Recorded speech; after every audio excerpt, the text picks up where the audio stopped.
تیسرا، ان کو ایجنسیوں نے خبردار کیا کہ تحریک انصاف کے 92 کے 92 نشستیں مکمل ہیں، وہ 20 لوگ جو ایفیڈیوٹ پہ ہم کہتے تھے وہ نہیں ٹوٹ رہے۔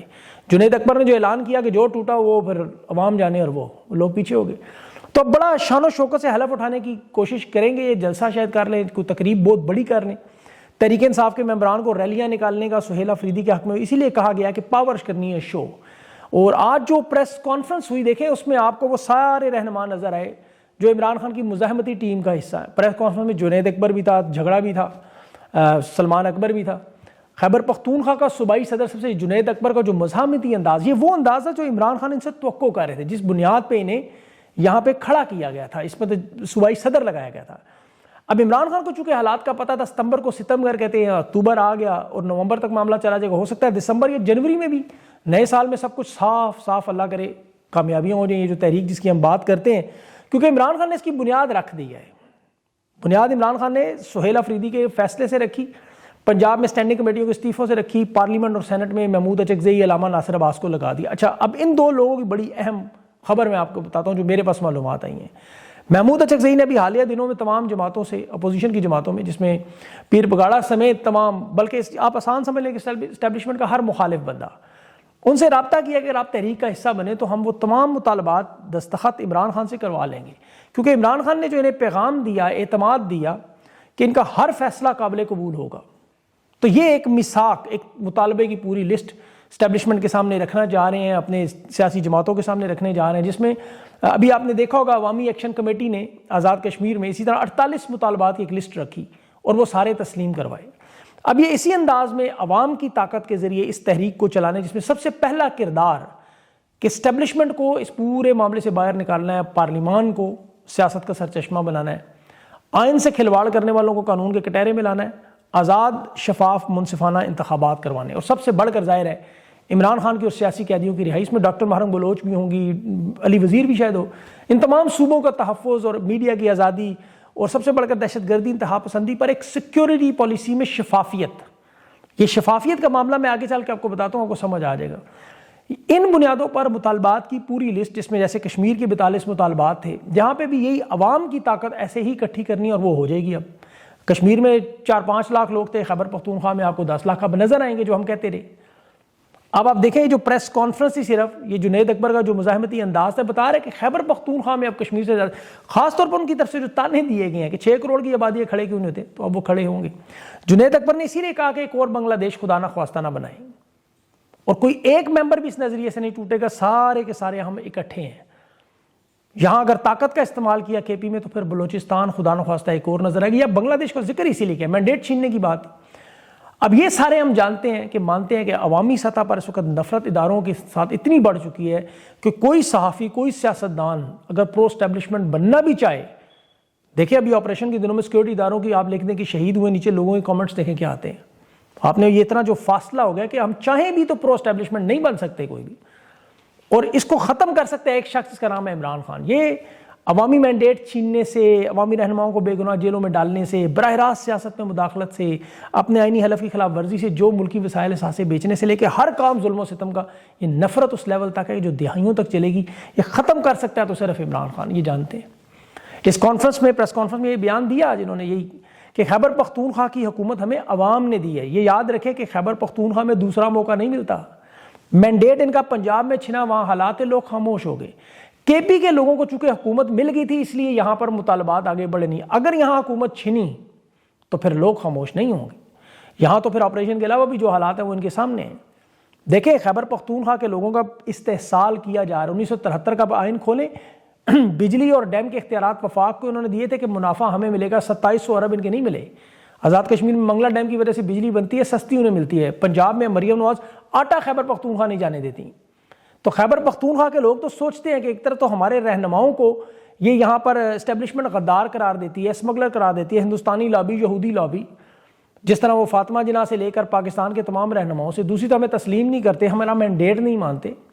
آپ دیکھیں ان کے بیانات اٹھا کے دیکھیں، یہ تارول کیا کہہ رہا ہے اس کو، سہیل آفریدی کو اسمگلر، لیکن یہ اون چودھری کو بھی ڈرگ اسمگلر کہتا تھا، بلکہ اس کو تو خواتین کا دلال تک کہتا تھا، اون چودھری کو۔ یہ آج حکومت کا حصہ ہے۔ پرویز خٹک کو بھی کرپٹ کہتا تھا، وہ بھی وزیر اعظم کا مشیر ہے۔ جہانگیر ترین کو بھی اے ٹی ایم کہتا تھا، وہ بھی ان کے ساتھ ہے۔ بلکہ 9 مئی کے جو ریاست کے غدار تھے وہ سارے کے سارے ان کے ساتھ بیٹھے ہوئے.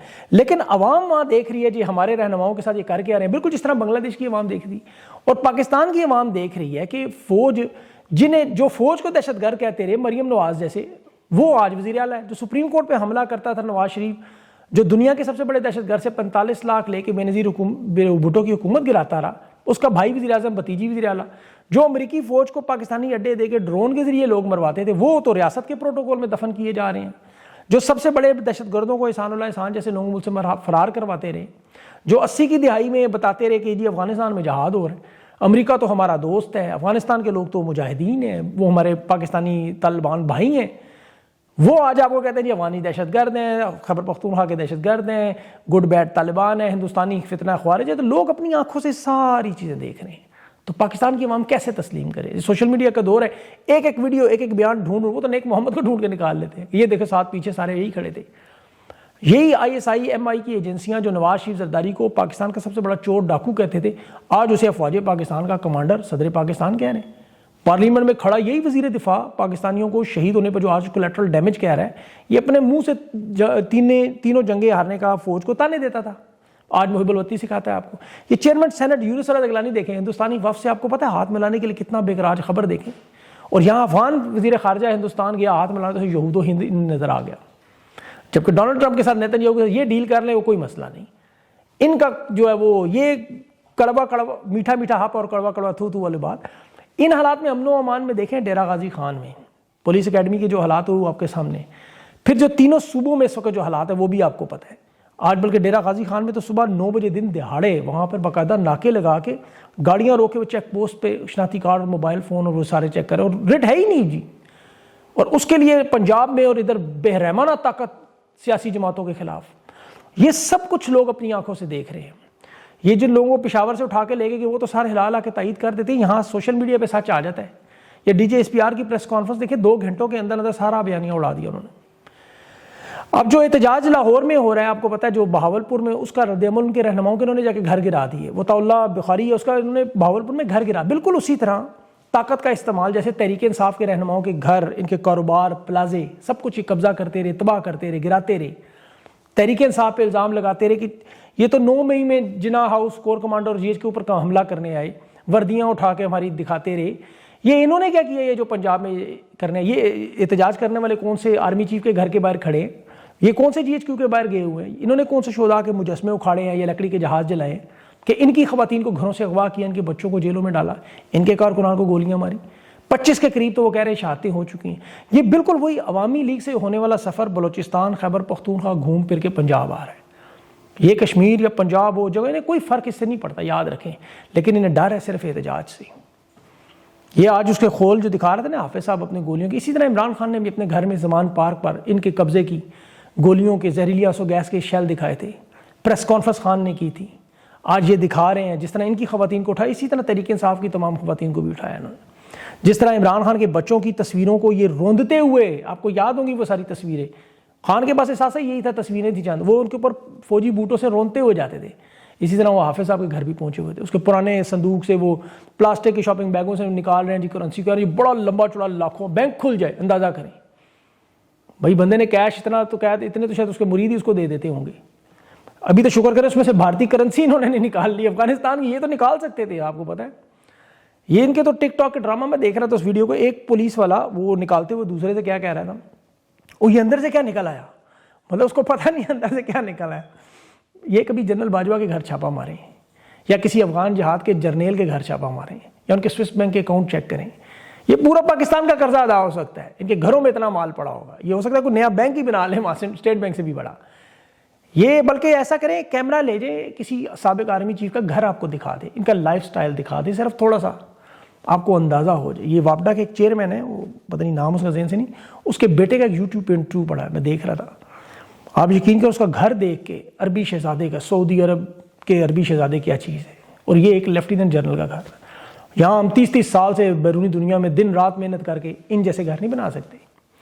یہ حالات ان کے کہ 150 کے قریب اعلیٰ ترین افسران ان کے جو کینیڈا، امریکہ، برطانیہ، آسٹریلیا میں موجود ہیں، ان کے گھر آپ دیکھیں ذرا جا کے. اور ان کے دفاع کے لیے پھر مولوی بھی آ جاتا ہے. ابھی وہ مفتی منیب پھر میدان میں آ گئے، ساتھ وہ سارے علماء اس نے لگائے ہوں قیادت کے. جو پہلے دن سے اسٹیبلشمنٹ سے. آپ کو یاد ہوگا آرمی چیف کی ایک ملاقات میں ہر فرقے کا مولوی انہوں نے بلا لیا, اس کے بعد سے مولوی مکمل خاموش. آج وہ کیا کہہ رہے تھے مولوی مفتی منیب کہ جی بھارت ہمارے پر حملہ کر رہا ہے, افغانستان کے ہمارے حالات خراب ہیں, ایکسٹینشن سر پہ ہے, نازک موڑ آ گیا ہے. ایکسٹینشن کے معاملات پھنسے ہوئے ہیں بری طرح. ایک کاغذ جاری کرنا ہے صرف, ابھی تک ہوا نہیں ہے. اکتوبر آپ دیکھیں 10 کے قریب پہنچ گئے. مریم نواز صاحبہ کی جو رضی دادا اس نے ایک ٹویٹ کیا, آپ وہ دیکھیں, یہ مریم نواز کے الفاظ ہوتے ہیں, یاد رکھیں. کہتا ہے جو ریٹائرمنٹ کے دن قریب آ رہے ہیں, ملک کے حالات خراب ہو رہے ہیں. یہ فیصلہ کرنے والے لوگ آپ کو بتا رہے ہیں. تو یہ کوئی اتنی راکٹ سائنس نہیں ہے سمجھ. اور ادارے کے اندر اسرائیل کو تسلیم کرنے پر اس وقت بڑی سخت قسم کی سخت جنگ چل رہی ہے. اس پہ میں پھر کبھی آپ کو تفصیل دوں گا. ابھی ٹرمپ کا ایک بڑا اہم معاملہ جو درآمدی ٹیکس, اس نے آج خبر دی چین کے حوالے سے, اور بہت بڑا جارحانہ موقف اس نے اختیار کیا چین پہ. یہاں پہ معاملہ ہے پاکستان کا جڑا ہوا نایاب معدنیات کا. یہ ذرا ذہن میں رکھیں, امریکی کمپنی کے ساتھ جو معاہدہ ہوا جس کے جواب میں چین نے نایاب معدنیات کی برآمدات پر پابندیاں لگائیں, بلکہ مشینری پر پابندی لگائی کہ نکالو ذرا معدنیات. اب یہ ٹیکنالوجی جو استعمال ہوتی ہے, آپ کو یاد رکھیں, فوجی اور سیمی کنڈکٹرز میں اس پر چین کنٹرول کرتا ہے. امریکہ اس میں انتہائی کمزور ہے, پیچھے ہے, اسی لیے پاکستان معدنیات نکالنے آئے. اب وہ ساری واردات ٹرمپ نے اس کا جواب دیا, یہ جو 100% پابندیاں ٹیرف لگا دی چین کے اوپر, اس کا رد عمل کیا آیا کہ پوری مارکیٹ, سٹاک مارکیٹ بری طرح گر گئی. 1.6 کھرب ڈالر کا نقصان. اور پھر اوپر سے جو پاکستان کے ساتھ ٹرمپ کا کرپٹو کا معاملہ چل رہا ہے, جو بلال بن ثاقب اور اسٹیو وٹکوف کے بیٹے کی جو لابنگ ٹرمپ تک پہنچنے کے لیے کرپٹو کرنسی کی واردات, وہ آپ جانتے ہیں, بہت دفعہ بتا چکا ہوں. اس میں بہت بڑا دھچکا انہیں لگا ہے کہ ڈونلڈ ٹرمپ کی کرپٹو فنڈنگ یا ٹوکن پروموشن جو پروپوزل تھا کہ پاکستان کی ڈیجیٹل کرنسی بنے گی, آج کرپٹو کرنسی میں 410 ارب ڈالر کا نقصان, جو پاکستان کی ساری ٹوٹل معیشت آج اڑ جانی تھی اگر اس میں ہوتے. اندازہ کریں کہ زریں بولا کہ سارے ذخائر ختم ہو جانے تھے. مطلب کہ انویسٹمنٹ اگر کی ہوتی ہے, ان کے ساتھ واردات چل رہی ہوتی ہے آپس میں, تو یہ سارا معاملہ ہو رہا ہے. ان کی ہر محاذ پہ ناکامی ہو رہی ہے. پاکستان کی عوام یقین کرے اگر پرامن انداز سے جڑی رہی, جو اتحاد ان کا نظر آ رہا ہے, تو انشاءاللہ یہ آپ کے سامنے اللہ نے چاہا خان کی طرف سے کی ملاقات اگر یہ کرواتے ہیں. اگر نہیں کرواتے تو پھر ظاہر ہے معاملہ اور بڑھ جائے گا. سہیل آفریدی اگریسو کھیلے گا, دفاع پہ تو نہیں آیا وہ اس چکر میں. اور یہ جو سارے لوگ بھی اس وقت جڑ گئے ہیں, اب معاملہ اسٹیبلشمنٹ کے ہاتھ سے میرے خیال میں نکل جائے گا. تو اللہ کرے انہیں عقل آ جائے, اس سے پہلے یہ بیٹھ کے بات چیت کر کے پہلے تو ایکسٹینشن روکیں, اس کے بعد پھر عدالتی معاملات ریورس کریں, اور چیزیں ساری ٹھیک ہونا شروع ہو جائیں گی انشاءاللہ. اللہ امن و امان آ جائے گا. اس کے بعد پھر جن کو لا کے بسایا ہے ان کے ساتھ کیا کرنا ہے, وہ بھی پالیسی ایک صاف شفاف بنے. ابھی تو دیکھیں جو جرنیل آپ کو کہتے ہیں جی وہ غلط تھا, وہ صحیح تھا, وہ غلط تھا, وہ صحیح تھا, قوم ہی بیچاری کنفیوز, سمجھ نہیں آتی کرنا کیا چاہتے ہیں. اللہ پاکستان پہ اپنا رحم و کرم کرے. اپنا خیال رکھیں, مجھے اجازت دیں. اللہ حافظ.